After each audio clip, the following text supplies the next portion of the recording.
Ladies and gentlemen, welcome to Kim Explains. I greet you all wherever you are, whatever time you're watching this, whatever mood you have. Now, today is 28th of September 2022, and President William Ruto has already named his cabinet ministers. And many people have spoken so much about that cabinet. Some say that it is good, and some say it is bad. Some say it is not inclusive of all the regions in the country, but I want us today to look at it in a different angle, not looking at specifically those who are awarded, but looking at what was expected of the president. So I hope you guys shall enjoy the show, the analysis, and that you will go with a lesson, probably with a new knowledge if you are not aware of who the president nominated as cabinet secretaries. And I would like to urge you, if you're here for the first time, kindly hit that subscribe button. Also hit that like button, and by the end of this video, I'd like to hear what you have learned or what you have understood based on your judgment to this analysis.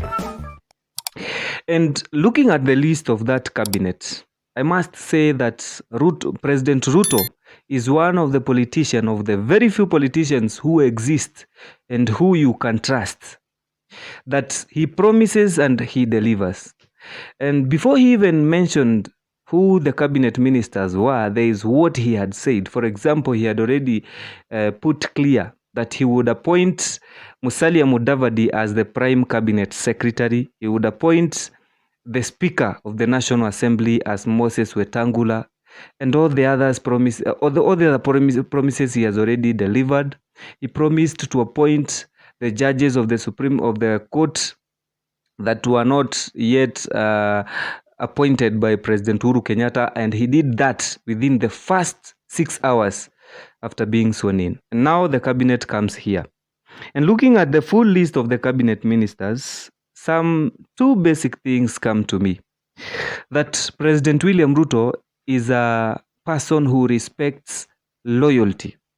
Now, a few days ago, if you are a fan of politics and you follow these people, these funny characters in politics, you'd realize that Babu Wino of ODM was crying, saying that ODM does not reward loyalty, that there are specific people who benefit from the ODM quotas. However, to the opposite of that, President William Ruto came in the cabinet to show that he respects loyalty despite or irrespective of who the person is and what capacity he holds. Number one, he rewarded Moses Kuria, a man who stood with him, who suffered together with him. He rewarded this guy, Kipchumba Murkomen, another man who fought for the rights of William Ruto and the position of defending William Samoei Ruto in Senate, even though he was elected as the senator for Elgeyo Marakwet. He has to give him at least something that is tangible, because he has both the capacity and the loyalty. He also rewarded people like Aisha Jumwa, Alice Wahome. All those are people who suffered to make William Ruto the president. If you look at the coalition agreement and what he agreed with the parties, the small political parties that joined, you'd realize that the cabinet consists of more than one political party. From the small political parties that formed Kenya Kwanza, we have Susan Wafula in the cabinet, who represents Ford Kenya. We have Moses Kuria representing Chama cha Kazi. We have Alfred Mutua representing Maendeleo Chapchap. We have Justin Muturi, who represents the Democratic Party.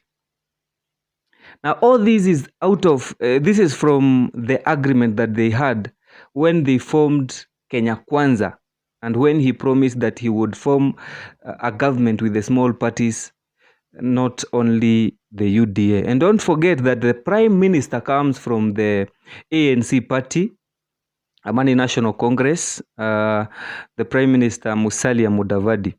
Now, at the same time, some people like Aisha Jumwa and Salim Vuria were also appointed as cabinet ministers to represent the natives at the coast who have always cried of marginalization, that they have been marginalized. They have not been able to form their own parties.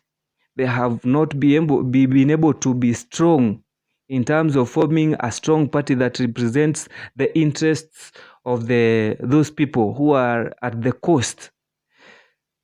You see, that was also a good reward for them. And another one that captured my attention is Meru County. And remember, Mithika Linturi was one from the Meru County and wanted to become the governor using the UDA party. But however, the people of Meru decided that they would not elect this guy from UDA, but elected a woman who was independent. And I think that was a good decision by the people of Meru, because now they have three. Instead of having one governor, they have three representatives in the government. One, they have that governor, the independent governor. That lady was elected using an independent ticket. And now they have Mithika Linturi, and then we have Kithure Kindiki as the CS for Interior.